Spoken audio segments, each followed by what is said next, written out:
Billionaire CEO को पहली नजर में ही होटल की वेट्रेस से प्यार हो गया। जैसे ही उसने उस लड़की को देखा, उसकी आंखें 200 वॉट के बल्ब की तरह चमक उठी। उसने तो फ्यूचर में कितने बच्चे होंगे ये तक डिसाइड कर लिया। फिर सीईओ ने पूरे शहर का सोना खरीदने का ऑर्डर दे दिया और हर रेड कार भी खरीद ली। सारा सोना उन कार्स के ट्रंक में भर दिया और 10 अरब युआन के बेताब दहेज के साथ शादी का प्रपोजल देने निकल पड़ा। ये सब कुछ सिर्फ इसलिए क्योंकि लड़की ने कभी अपनी आइडियल वेडिंग के बारे में बताया था कि एक दिन वो वेडिंग ड्रेस में कार में बैठे और उसके मम्मी पापा उसके पीछे पीछे दहेज मांगने आए। लेकिन लड़की की फैमिली बैकग्राउंड कुछ खास अच्छी नहीं थी। बचपन में उसके पेरेंट्स ने उसे गांव में छोड़ दिया था। जब वो बड़ी हो गई तब उसे सिटी वाले घर वापस लाया गया। लेकिन उसके मम्मी पापा हमेशा उसकी सिस्टर को ही ज्यादा प्यार करते थे। उसका स्टडी अब्रॉड का चांस भी उसकी सिस्टर को दे दिया गया और तो और उसी को जेल भी भेज दिया। जब वो जेल से बाहर आई तो उसे कोई जॉब नहीं मिली और उसे होटल में वेट्रेस की जॉब करनी पड़ी। एक दिन सीईओ अपनी दादी के कहने पर होटल में ब्लाइंड डेट पर आया था क्योंकि उनके खानदान में 100 सालों से हर जनरेशन में एक ही वारिस होता था और अब लग रहा था कि ये जनरेशन लास्ट होगी। दादी ने बहुत सी अमीर लड़कियों को बुला लिया था और जोर दिया कि आज ही किसी से शादी फिक्स करो। सीईओ ने 100 से भी ज्यादा लड़कियां देखी, सब अलग अलग टाइप की थी, लेकिन कोई भी उसे पसंद नहीं आई। फिर आई आखिरी लड़की, एक अमीर लेडी जो रेड ड्रेस में थी। उसके पीछे एक वेट्रेस चल रही थी। सीईओ की नजर उसी वेट्रेस पर टिक गई। उसकी आंखें चमक उठी, लेकिन जिसने उसका दिल जीत लिया वो रेड ड्रेस वाली अमीर लड़की नहीं बल्कि पीछे चल रही सिंपल सी वेट्रेस थी। उसी पर उसके मन में उस लड़की की सादगी और प्यारी मुस्कान की तस्वीर भर गई। उसे अचानक से उसे प्रोटेक्ट करने का स्ट्रॉन्ग फील हुआ। उसने दोबारा से डिसाइड कर लिया कि वो उस लड़की के साथ कितने बच्चे करेगा। जब लड़की ने पहली बार सीईओ को देखा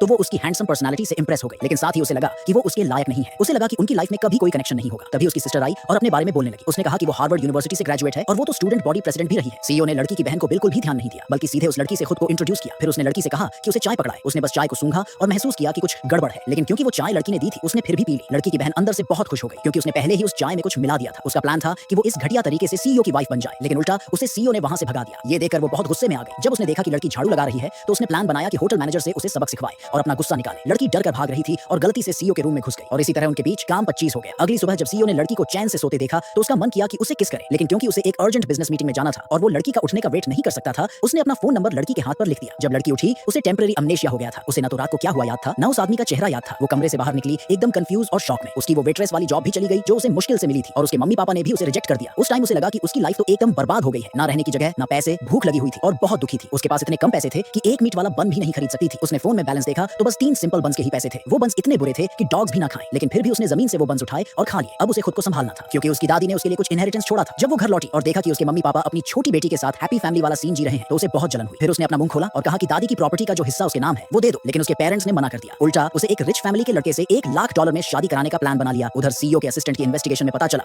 कि वो लड़की जेल जा चुकी है। जब सीईओ ने ये सुना तो उसे यकीन नहीं हुआ। उसने तुरंत पूरा शहर का गोल्ड ज्वेलरी खरीद लिया और सारी रेड स्पोर्ट्स कार्स भी ले ली और फिर वो $1 बिलियन के दहेज के साथ लड़की के घर पहुंच गया। जब उस रिच लड़के को ये न्यूज मिली कि सीईओ खुद लड़की के लिए $1 बिलियन का दहेज लेकर आया है तो उन्हें लगा कि शायद सीईओ उनकी बेटी यानी लड़की की बहन से शादी करने आया है और वो खुशी से झूम उठे।